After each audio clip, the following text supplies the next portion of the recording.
안녕하세요. 다가오는 주일은 이수건 목사님께서 계속해서 사무엘서로 주일 설교를 해주시기에 오늘 목장 선교 공부는 주일 설교 본문인 사무엘서 상 4장 1절에서 22절까지 함께 공부하도록 하겠습니다. 먼저 4장 1절, 2절을 보시면 그 무렵에 블레셋 사람이 이스라엘을 치려고 모여들었다. 이스라엘 사람은 블레셋 사람과 싸우려고 나가서 에베네셀에 진을 쳤고 블레셋 사람은 아벡에 진을 쳤다. 블레셋 사람이 전열을 갖추고 이스라엘 사람을 치자 치열한 싸움이 벌어졌다. 이스라엘은 이 싸움에서 블레셋에게 졌고 그 벌판에서 죽은 이스라엘 사람은 4,000명쯤 되었다. 본문 1절에서 그 무렵은 사무엘이 하나님의 말씀 그리고 하나님의 부르심을 받았을 때를 이야기하고, 그리고 그때 아직 엘리 대제사장이 살아있을 때를 말합니다. 사사시대부터 이스라엘을 괴롭혔던 블레셋 사람들이 아벡에서 진을 쳤고 이스라엘은 에베넷에서 진을 쳤습니다. 당시 최신의 무기인 철제 무기를 사용했던 블레셋이 이스라엘과의 전투에서 이기고 이스라엘은 사상자가 4,000명에 이르게 되었습니다. 다음 3, 4절을 보시면 이스라엘 패잔병들이 진으로 돌아왔을 때 장로들이 말하였다. 주님께서 오늘 우리가 블레셋 사람에게 지도록 하신 까닭이 무엇이겠느냐? 실로에 가서 주님의 언약궤를 우리에게로 모셔다가 우리 한가운데 있게 하여 우리를 원수의 손에서 구하여 주시도록 하자. 그래서 이스라엘 백성이 실로로 사람들을 보냈다. 그들이 거기 그룹들 사이에 앉아 계시는 만군의 주님의 언약궤를 메고 왔다. 하나님의 언약궤를 가져올 때 엘리의 두 아들 홈리와 비느하스도 함께 왔다. 진에서 기다리고 있던 장로들이 전쟁에 패하고 돌아오는 군인들을 보았을 때 전쟁에 패한 이유를 하나님 뜻으로 생각하는 모습을 보게 됩니다. 그래서 그들은 실로에 있던 언약궤를 가지고 오자고 결정합니다. 하지만 언약궤는 하나님께서 자신의 백성들 가운데 함께 계심을 상징하는 것이지 마치 부적처럼 전투에 가지고 오자고 결정합니다. 이것은 하나님의 약속에 의한 믿음을 종교적인 상징으로 타락시키는 모습을 보게 됩니다. 그래서 그들은 사람들을 실로에 보내어 언약궤를 가지고 오게 합니다. 언약궤는 십계명이 새겨진 돌판과 아론의 지팡이 그리고 만나가 들어있어 이스라엘 민족과 맺으신 하나님의 언약을 상징하며 동시에 하나님의 임재를 상징합니다. 본문에서 그룹들 사이에라고 표현된 것은 언약궤 위에 있는 속죄소를 가리키는 것으로 두 그룹 천사가 날개를 펴고 있는 모습에서 하나님의 임재를 상징하였습니다. 그래서 그룹들 사이에 앉아 계시는 만군의 주님이라고 오늘 본문에서 표현하고 있습니다. 비슷하게 시편 79편 1절에서도 다음과 같이 표현하고 있습니다. 시편 99편 1절 주님께서 다스리시니 백성들아 들으라. 주님께서 그룹 위에 앉으시니 온 땅아 흔들려라. 이스라엘 백성들은 실로에서 언약궤를 가지고 올 때 엘리 두 아들 홈리와 비느하스도 함께 왔습니다. 다음 5절에서 10절을 보시면 주님의 언약궤가 진으로 돌아올 때 모든 이스라엘 백성이 땅이 진동할 정도로 크게 한호성을 울렸다. 블레셋 사람이 그 한호하는 소리를 듣고 저 히브리 사람의 진에서 저렇게 한호하는 소리가 들리는 까닭이 무엇이냐 하고 묻다가 주님의 궤가 진에 들어갔기 때문이라는 것을 알았다. 블레셋 사람이 두려워하면서 말하였다. 이스라엘 진에 그들의 신이 들어갔다. 그래서 그들은 외쳤다. 이제 우리에게 화가 미쳤다. 일찍 이런 일이 없었다. 우리에게 화가 미쳤는데 누가 저 강력한 신의 손에서 우리를 건질 수가 있겠느냐. 그 신들은 광야에서 온갖 재앙으로 이집트 사람들을 쳐서 죽게 한 신들이다. 블레셋 사람들아 대장부답게 힘을 내어라. 그렇지 않으면 히브리 사람이 우리의 종이 되었던 것처럼 우리가 그들의 종이 될 것이다. 너희는 대장부답게 나가서 싸워라. 그런 다음에 블레셋 사람이 전투에 임하니 이스라엘이 져서 제각기 자기 장막으로 달아났다. 이스라엘은 이때 아주 크게 져서 보병 3만 명이 죽었다. 본문에서 언약궤가 들어왔다는 소식에 이스라엘 백성들은 땅이 흔들릴 정도로 한화하였습니다. 반대로 블레셋 사람들은 이스라엘 사람들이 하나님의 언약궤를 가지고 진영에 들어온 것을 알게 되어 두려워합니다.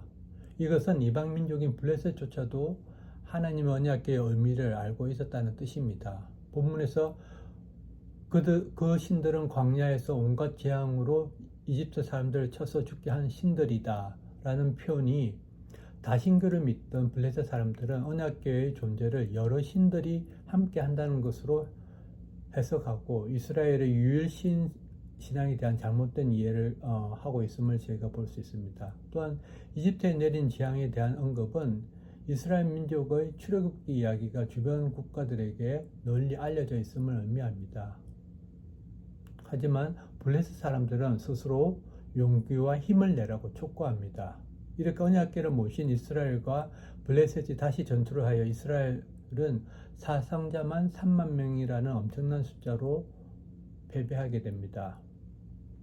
그래서 본문의 내용은 하나님에 대한 진정한 믿음과 순종이 없이 종교적인 상징으로 언약궤에 의존하는 것이 얼마나 잘못된 것인가를 묘사하고 있습니다.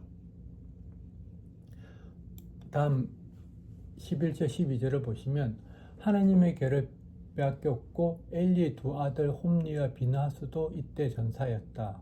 어떤 베냐민 사람이 싸움터에 빠져나와 그날로 실로에 이르렀는데 슬픈 나머지 옷을 찢고 머리에는 티끌을 뒤집어 쓰고 있었다. 첫 번째 질문입니다. 하나님의 언약궤를 가지고 블레셋과 전투했던 이스라엘 민족에게 생겼던 일들은 무엇입니까?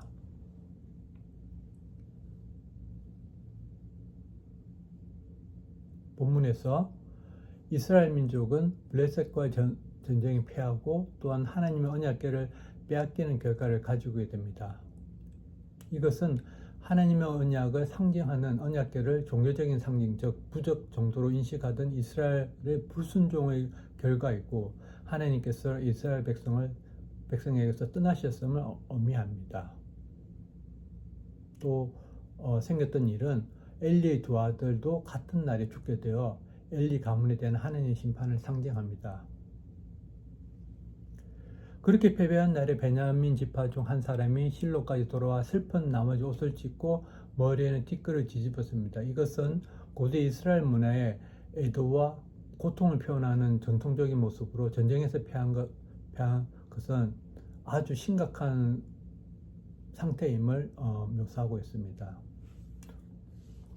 다음 13절에서 18절을 보시면 그 사람이 왔을 때 엘리는 길가 의자에 앉아서 길을 내다보면서 마음속으로 하나님의 궤를 걱정하고 있었다. 그 사람이 성읍에 이르러서 소식을 전하니 온 성읍이 두려워하며 슬피 울부짖었다. 엘리가 그 울부짖는 소리를 듣고 물었다. 저 소리가 무슨 소리냐? 그 사람이 급히 달려와서 엘리에게 소식을 전하였다. 그 무렵 엘리는 98살 된 노인으로서 눈이 어두워져서 앞을 거의 볼 수 없었다. 그 사람이 엘리에게 말하였다. 저는 전쟁터에서 도망쳐 나온 사람입니다. 전쟁터에서 오늘 도망쳐 오는 길입니다. 엘리가 물었다. 젊은이, 무슨 일이 일어났소? 소식을 전하는 그 사람이 대답하였다. 이스라엘 백성은 블레셋 사람 앞에서 도망쳤고 백성 가운데는 죽은 사람이 매우 많습니다. 제사장님의 두 아들 홈리와 비느하스도 전사하였고 하나님의 궤는 빼앗겼습니다. 그가 하나님의 궤에 대한 소식을 전할 때 엘리는 앉아있던 의자에서 뒤로 넘어져 문 곁으로 쓰러져서 목이 부러져 죽었다. 늙은 데다가 몸까지 무거웠기 때문이다. 그는 40해 동안 이스라엘 사사로 있었다. 본문에서 베냐민 지파의 한 사람, 그 전령이 전쟁에서 패하고 돌아왔을 때 엘리의 모습을 자세히 묘사하고 있습니다. 엘리는 전쟁으로 힐로에 있던 하나님의 궤를 가지고 간 뒤에 걱정을 하고 기다리고 있었는데 전령이 블레셋과의 전투에서 이스라엘이 패하여 많은 백성이 죽고 엘리의 두 아들까지 전사했으며 그리고 하나님의 궤를 빼앗겼다고 전합니다. 그리고 그 소식을 들은 엘리는 죽게 됩니다. 그런데 성경은 엘리가 하나님의 궤를 빼앗겼다는 소식을 들었을 때 뒤로 넘어져서 죽게 되었다고 표현하고 있습니다. 영어 성경에서는 이를 더 자세히 묘사하고 있는데 엘리가 언약궤를 빼앗겼다는 소식을 듣자마자 라고 표현되어 있습니다. 그만큼 언약궤는 이스라엘 예배의 중심이었고 하나님께서 이스라엘 백성과 함께 하신다는 약속의 상징이기 때문에 엘리에게는 두 아들이 죽었다는 소식보다 언약궤를 빼앗겼다는 소식에 놀라서 넘어져 죽게 되었습니다. 다음 19절에서 22절을 보시면 그때 엘리의 며느리인 비느하스의 아내는 임신 중이었으며 출산할 때가 가까웠는데 하나님의 궤를 빼앗겨서 자기의 시아버지와 남편도 죽었다는 소식을 듣자 갑자기 진통이 일어나 구부리고 앉은 채 몸을 풀었다. 그러다가 그는 거의 죽게 되었다.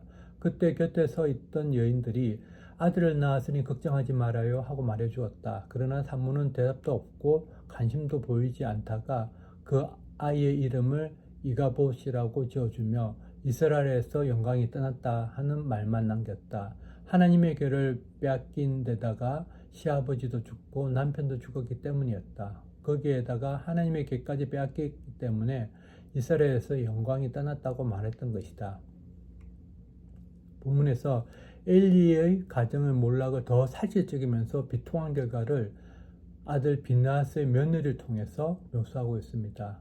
출산이 가까운 그때의 비느하스의 아내는 하나님의 언약궤를 빼앗겼다는 소식과 함께 시아버지, 남편도 죽었다는 소식에 갑자기 진통이 생겨서 조선하게 되었고 주위에서 돕던 사람들이 아들을 낳았으니 걱정하지 말라는 말에도 아무런 반응과 관심을 보이지 않습니다. 그만큼 언약궤를 잃어버리고 시아버지와 남편의 그 죽음에 압도되어 감당할 수 없는 슬픔과 절망이 있었음을 헤아려 볼 수 있습니다. 그리고 그 아들 이름을 이스라엘에서 영광이 떠났다는 뜻으로 이가봇이라고 지었습니다. 영광은 언약궤로 상징되는 하나님의 임재와 은혜를 가리킵니다. 그런 하나님의 영광이 떠났다는 것은 하나님의 임재의 상실로 인하여 하나님의 보호, 하나님의 인도하심, 그리고 하나님의 축복이 떠났다는 것을 의미합니다. 오늘은 이렇게 사무엘서 상 4장 1절에 22절 언약궤를 빼앗겼고 엘리가 죽었고 비느하스의 아내가 죽는 그 상황을 묘사한 본문을 함께 공부하였습니다. 오늘 목장 성경문은 여기까지입니다. 하늘 복 많이 받으세요.